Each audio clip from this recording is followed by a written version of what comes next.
the attitude of thanksgiving. An attitude of thanksgiving, it gets rid of negativity. Praise be unto the Lord. Get rid of what? Negativity is focusing on the what? Negative things. Are we together? It's focusing on the what? Negative things. So what is an ungrateful attitude? We see an ungrateful attitude in who? Nabal. That while God has given you everything, you have got the cars, you have got the houses, but you are still just focusing on, but I don't have this, but I don't have this. You are still focusing on what you don't have, but you're not grateful on what you have. That's an attitude of what? Being ungrateful. Now, the dangers very quickly of an ungrateful attitude. Number one, an attitude that is ungrateful walks in disobedience. Say it to your neighbor, disobedience. Yes, an attitude of being ungrateful is disobedient to God. Where do we see that? We see that in Genesis chapter number 3, verse number 2 to verse number 3, where it says that even when God had given Adam and Eve everything that they needed in their lives, still we find them still finding that it's not enough.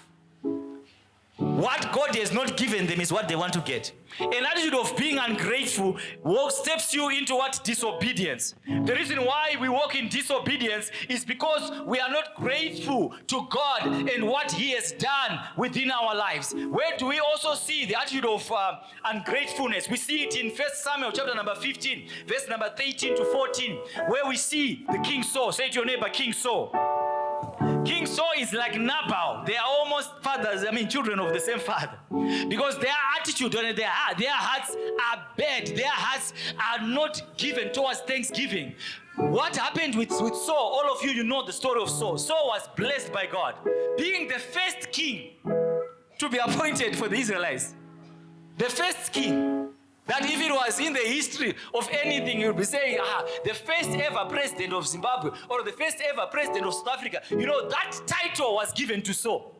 To say you are the one. People have said, no, we don't want God as our king, but we want who? A man. And that's when God said, all right, I will appoint Saul to be what? To be a king for you. And Saul has been given such a high calling by God. And he was not grateful. Just imagine yourself today. That's the same situation that you are seeing Nabal. Nabal has been blessed by God with everything, but he's not grateful.